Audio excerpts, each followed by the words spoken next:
Bismillahirrahmanirrahim. Assalamualaikum warahmatullahi wabarakatuh.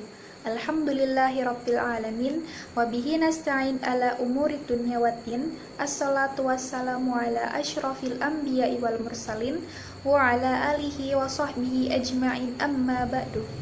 Yang terhormat dosen pengampu mata kuliah Islam dan Iptek Dr. Muhammad Nurdin Zuhdi, STHI, MSI, serta teman-teman yang saya banggakan, puji syukur kehadirat Allah Subhanahu wa Ta'ala yang telah memberikan kita semua nikmat iman, nikmat Islam, serta nikmat sehat dan walafiat.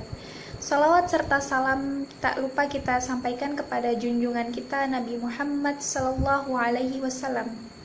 Nama saya Calistia Hilmani Sabel, nomor induk mahasiswa 1910 70 10 36. Saya mahasiswi Prodi Akuntansi 2019, Universitas Aisyah Yogyakarta. Mohon izin untuk mempresentasikan materi pertemuan ke-8 Fikih Kontemporer Kesehatan tentang KB atau keluarga berencana, imunisasi dan bayi tabung.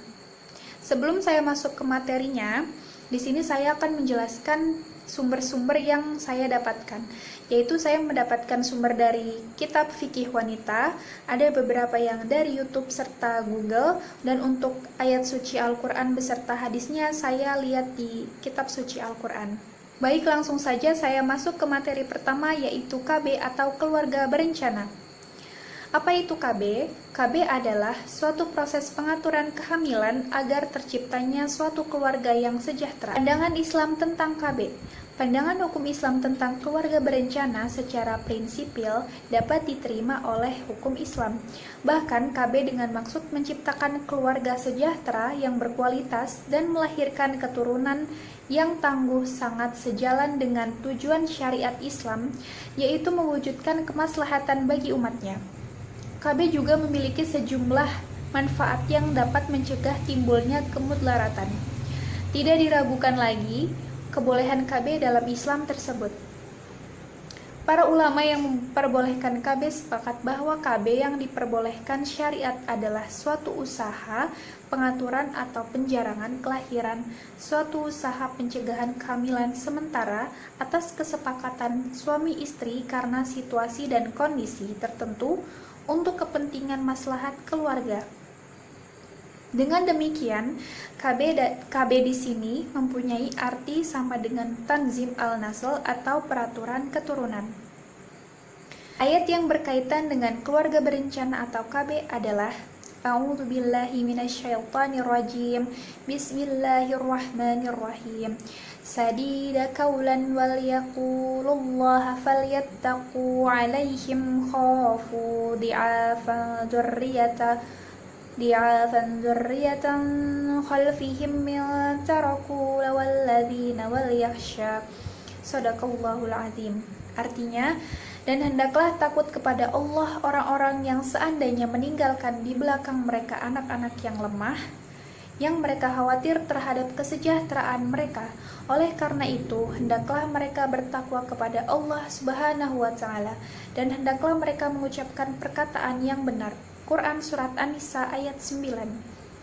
Ayat Al-Quran di atas menunjukkan bahwa Islam mendukung adanya keluarga berencana karena anak lemah yang dimaksud adalah generasi penerus yang lemah agama, ilmu, pengetahuan, sehingga KB menjadi upaya agar mewujudkan keluarga yang sakinah.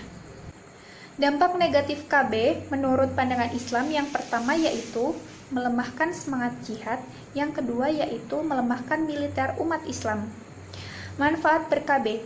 Mengikuti KB maka kesehatan ibu menjadi lebih terjaga, kehamilan tidak diinginkan dapat dicegah, dan keharmonisan keluarga dapat ditingkatkan.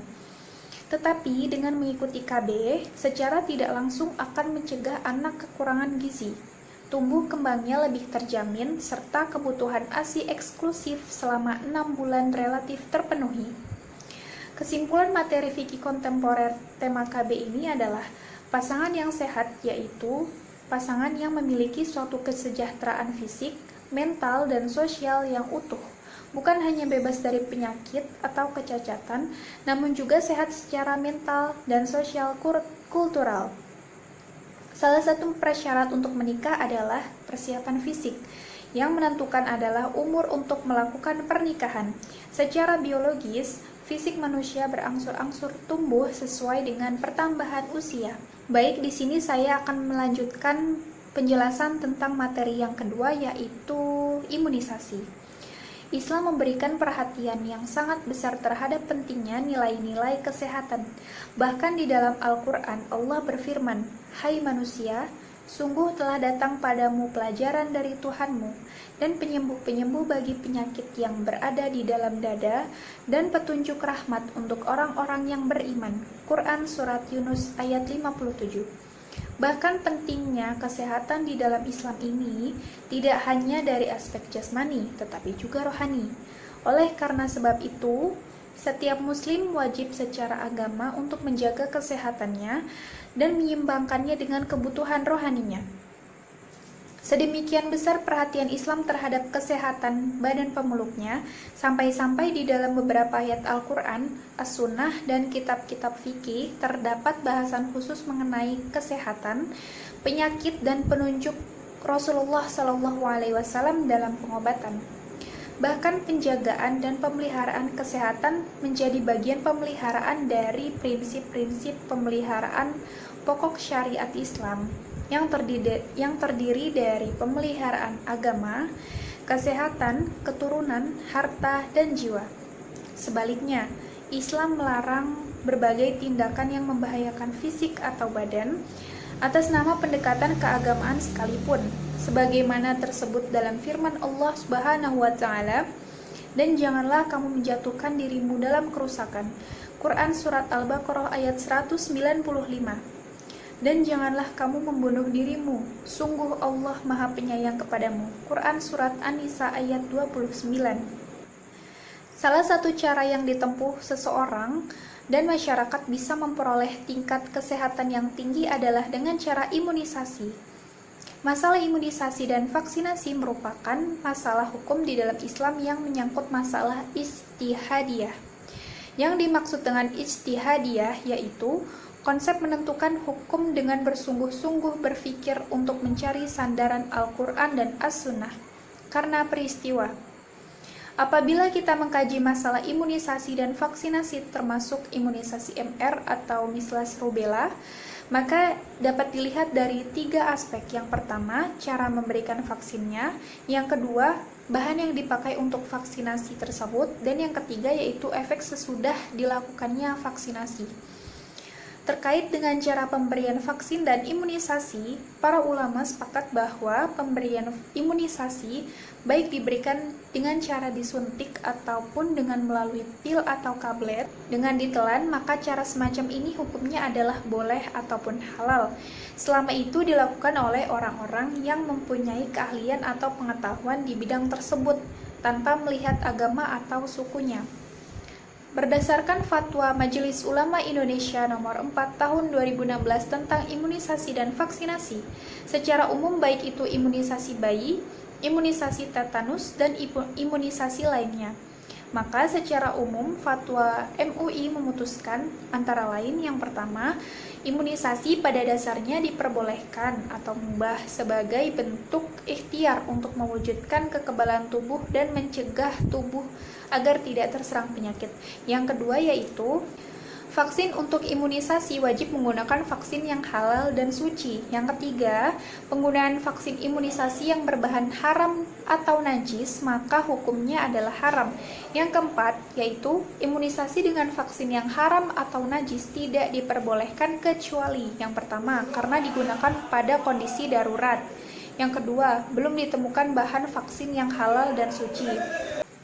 Yang terakhir yaitu adanya keterangan tenaga medis yang berkompeten dan dipercaya bahwa tidak ada vaksin yang halal.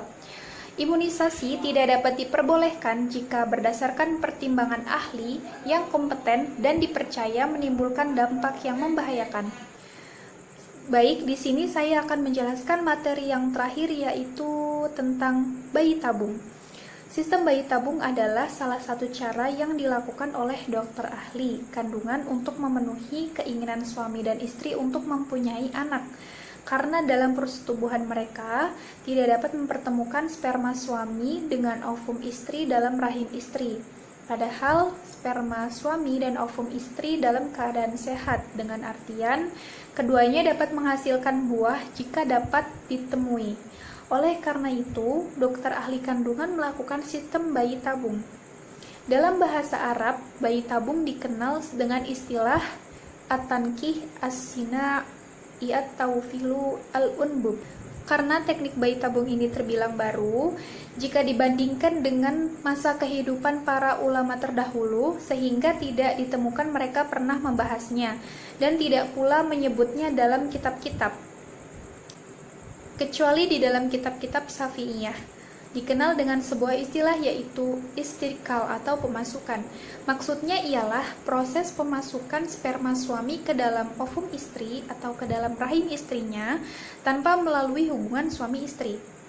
Yang dimaksud dengan tikar atau firasyi adalah suami istri yang telah terikat dengan akad nikah yang sah, anak yang lahir dari suami istri yang terikat dengan perkawinan yang sah ini diharapkan menjadi anak yang soleh dan solihah yang akan menjadi sumber pahala bagi kedua orang tuanya, walaupun keduanya telah meninggal dunia. Sebagaimana dinyatakan dalam hadis, diriwayatkan dari Abu Hurairah berkata, Rasulullah Shallallahu Alaihi Wasallam bersabda, apabila manusia telah meninggal dunia, putuslah semua amalannya kecuali yang pertama, dari anak-anak yang solih yang mendoakannya, dari sodakoh jariyah yang diberikannya sebelum ia meninggal, dan dari ilmu yang bermanfaat. Hadis riwayat Muslim. Timbul persoalan bagaimana jika kapsul ini diletakkan dalam rahim istri kedua atau istri yang lain. Berdasarkan ayat dan hadis di atas, perbuatan yang sedemikian dilarang karena ovum itu bukan milik dari istri kedua atau istri yang lain.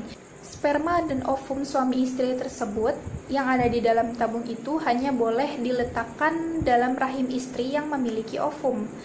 Jika kapsul itu diletakkan pada wanita lain atau istri yang tidak memiliki ovum, maka berdasarkan hadis itu perbuatan itu tidak diperbolehkan atau tidak dibenarkan. Baik, itu saja materi yang dapat saya sampaikan.